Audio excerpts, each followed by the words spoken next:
बहुत जल्द आ रही है ओनली न्यूज ग्रुप की news magazine the news ocean, जहां आपको मिलेगी हर खबर सच की तह तक। Hello students, welcome to only UPSC economics की अगली क्लास में आपका स्वागत है। पिछली क्लास में आपने नचिकेत मोर कमेटी के सुझाव को समझा था, जो कि वित्तीय समावेशन के लिए आरबीआई के द्वारा 2013 में नचिकेत मोर के नेतृत्व में कमेटी का गठन किया गया था। उसी क्रम में ये अगली क्लास है। लगातार आप वित्तीय समावेशन वाला सेक्शन पढ़ रहे हैं और उसी से रिलेटेड एक मामला है पेमेंट बैंक का। Payment bank most important topic for UPSC exam.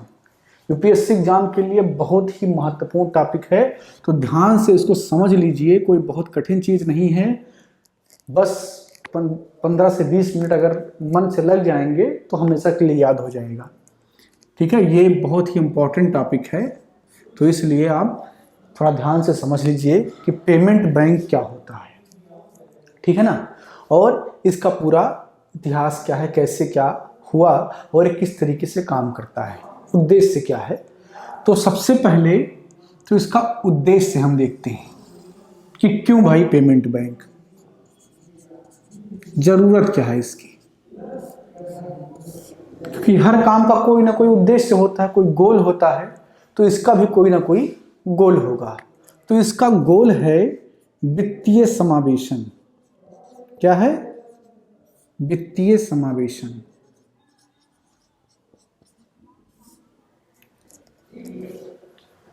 Nachiket more committee ने पेमेंट बैंक स्थापित करने का सुझाव दिया। ठीक है, इसको आप लिख लेंगे। हो सकता है कई बार जो है जब सेंटेंस लिखे यूपीएससी 4-5 सेंटेंस, तो उसमें पूछ सकती है नचिकेत मोर समिति के सुझाव पर। ठीक है, तो इसको आप लिख लेंगे। तो नचिकेत मोर की समिति का एक सुझाव था कि पेमेंट बैंक को स्थापित करना चाहिए। नचिकेत मोर ने 7 जनवरी 2014 को 7 जनवरी 2014 को अपना रिपोर्ट सबमिट किया आरबीआई के पास। जो भी उसके रिकमेंडेशन थे उसको 7 जनवरी 2014 को उसने आरबीआई के पास सबमिट कर दिया। अब आरबीआई ने उसका अवलोकन किया। अब उसमें कौन सी चीज़ उसे माननी है, कौन सी चीज़ उसे नहीं माननी है, यह आरबीआई का काम था। ठीक है ना। तो पेमेंट बैंक पर आरबीआई ने एक्शन लिया कि हमें जो है पेमेंट बैंक को स्थापित करना है। तो इसलिए 27 नवंबर 2014 को 27 नवंबर 2014 को आरबीआई ने गाइडलाइन जारी किया।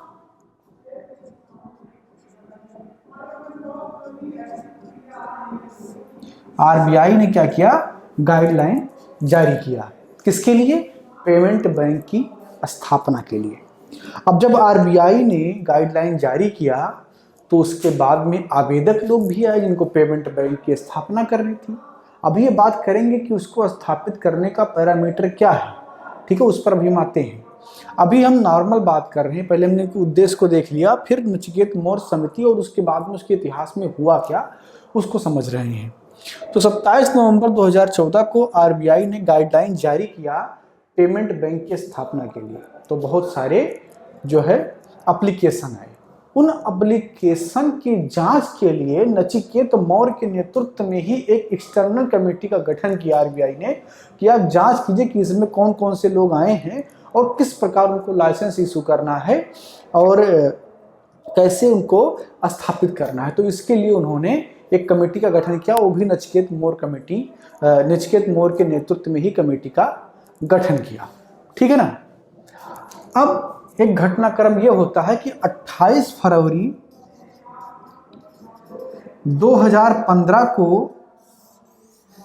भारत सरकार अपना बजट पेश करती है और उसमें एक घोषणा करती है कि जो पोस्ट ऑफिस हैं,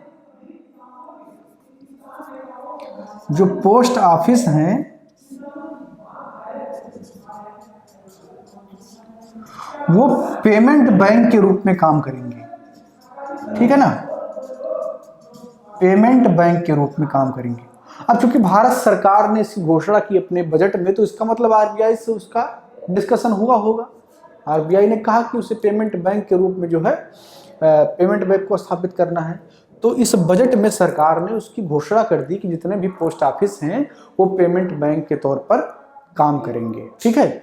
इसके बाद में आता है आरबीआई का काम कि उसका रेगुलेशन किस तरीके से वो करवाएगी और उसके लिए प्रॉपर गाइडलाइन कब जारी करेगी, ठीक है ना। तो अगस्त जो है 2015 के आसपास आरबीआई करती क्या है कि लाइसेंस इशू कर देती है और उसके साथ साथ 18 महीने का एक टाइमलाइन देती है कि 18 महीने में जितने भी लोग आवेदक आए हैं आपको उन मानदंडों को पूरा करना होगा, और अगर आप उन मानदंडों को पूरा करते हैं तो आप पेमेंट बैंक के रूप में स्थापित हो सकते हैं, ठीक है ना। तो अब समझते हैं कि आरबीआई ने जो है उनको लाइसेंस इशू करने के लिए जो मानदंड बनाए वो क्या है।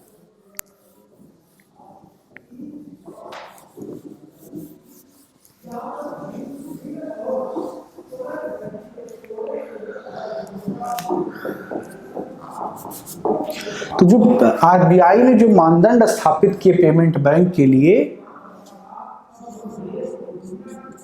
वो क्या है उसको देख लीजिए। सबसे पहला 100 करोड़ रुपए का जो है उनको परिसंपत्ति रखनी होगी, कम से कम 100 करोड़ रुपए का उनको परिसंपत्ति रखना होगा। दूसरी बात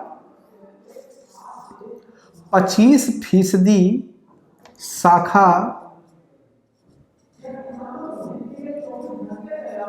ग्रामीण एवं गैर बैंकिंग क्षेत्र में खोलना होगा।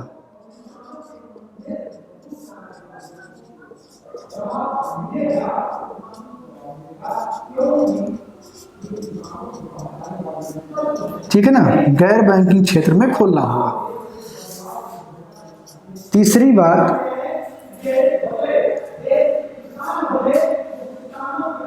5 वर्ष तक कुल हिस्सेदारी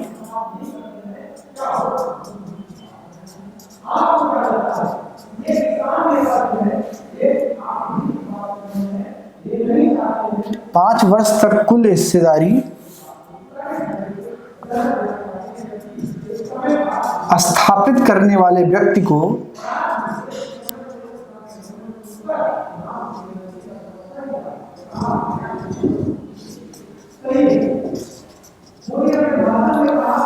%40 तक लाना होगा।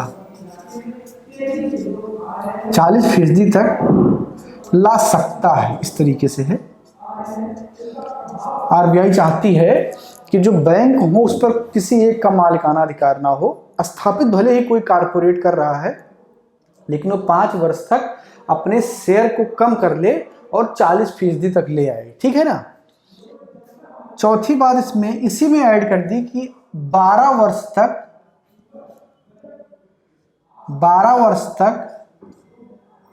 26% उसे कर लेना होगा। मैं पूरा सेंटेंस नहीं लिख रहा हूं। 12 वर्ष तक उसे अपने कुल हिस्सेदारी 26% तक कर लेना होगा। यानी कि आरबीआई यह चाहती है कि कंपनी पर कई लोगों का अधिकार हो, पेमेंट बैंक पर कई लोगों का अधिकार हो, किसी एक व्यक्ति का अधिकार ना हो, ठीक है ना। तो ये जो हैं कुछ मानदंड हैं जिनको मानने को जब वो तैयार हुए तो उन्हें एक पेमेंट बैंक के रूप में लाइसेंस इशू कर दिया गया, ठीक है ना। अब उनका जो रेगुलेशन होता है वो आरबीआई बैंकिंग एक्ट 1949 के पैरा नंबर 22 से, ठीक है। तो आरबीआई के बैंकिंग एक्ट 1949 के पैरा नंबर 22 में जो व्यवस्था है उसी के तहत पेमेंट बैंक को स्थापित किया गया। और ये जो पेमेंट बैंक हैं ये पब्लिक लिमिटेड कंपनी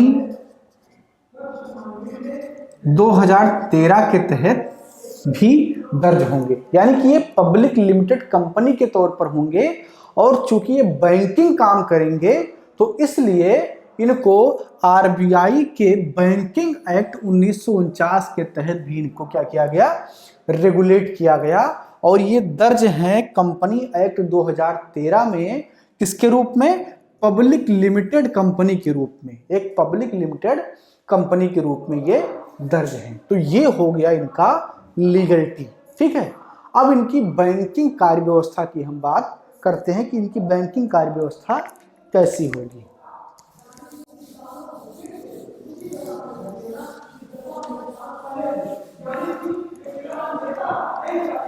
तो इनके बैंकिंग कार्य किस प्रकार होंगे।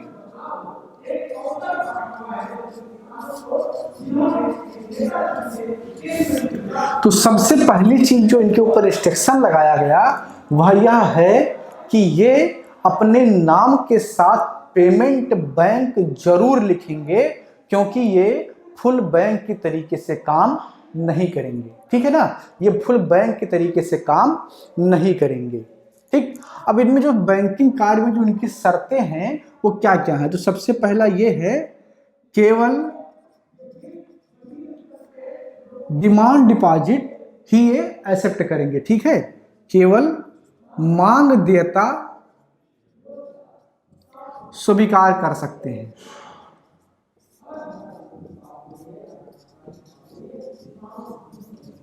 यानी कि टाइम डिपॉजिट ये एक्सेप्ट नहीं कर सकते हैं। दूसरा, ये लोन प्रदान नहीं कर सकते हैं।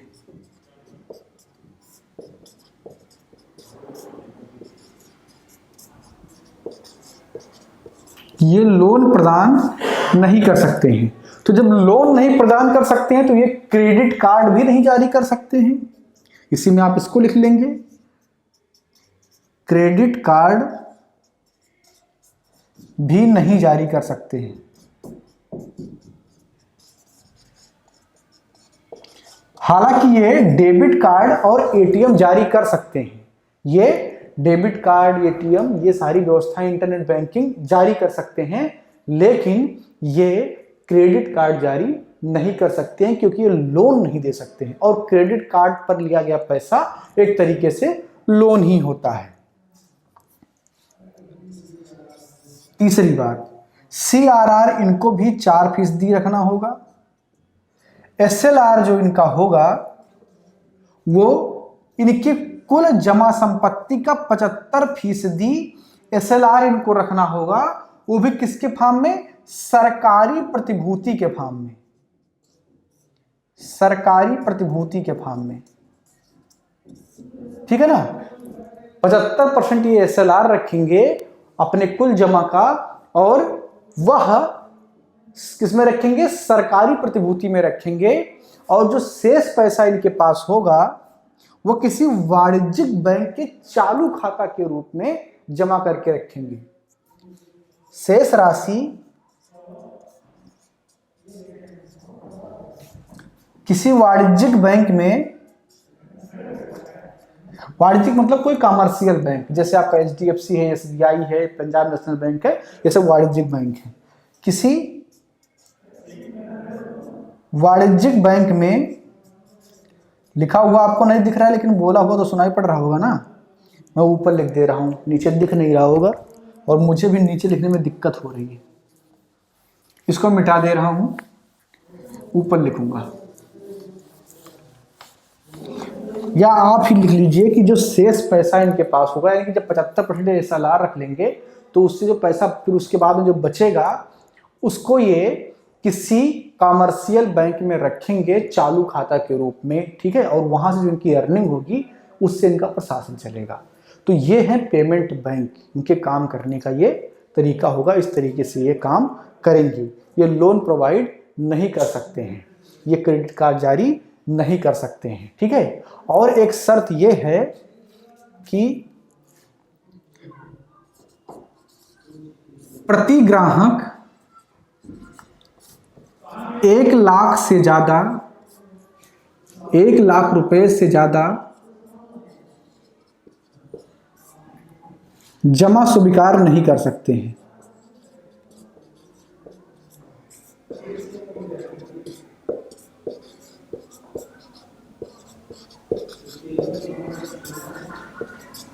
तो ये लगभग बैंक के जैसा काम करेंगे, लेकिन ये पूरा बैंक नहीं होंगे, क्योंकि बैंक लोन भी प्रदान करते हैं, इनको लोन प्रदान करने की अनुमति नहीं है। इनका जो मुख्य उद्देश्य है, पूरे कहानी का जो एक सार है, वो ये है कि वित्तीय समावेशन के लक्ष्यों को हासिल करने के लिए ग्रामीण क्षेत्रों में छोटे छोटे पेमेंट बैंक स्थापित करेंगे। और उससे होगा क्या कि जो लोगों के पास छोटे छोटे रकम है, वो बैंकों में इनके माध्यम से रख पाएंगे और वो बैंकिंग व्यवस्था से जुड़ जाएंगे। ये म्यूचुअल फंड भी बेच सकते हैं, ये म्यूचुअल फंड भी बेच सकते हैं।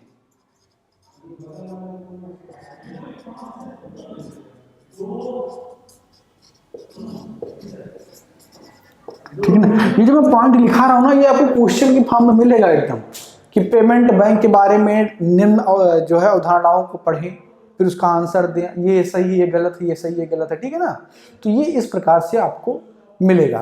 तो ये था पूरा पेमेंट बैंक। आपको, मुझे उम्मीद है कि सब कुछ समझ में आ गया होगा।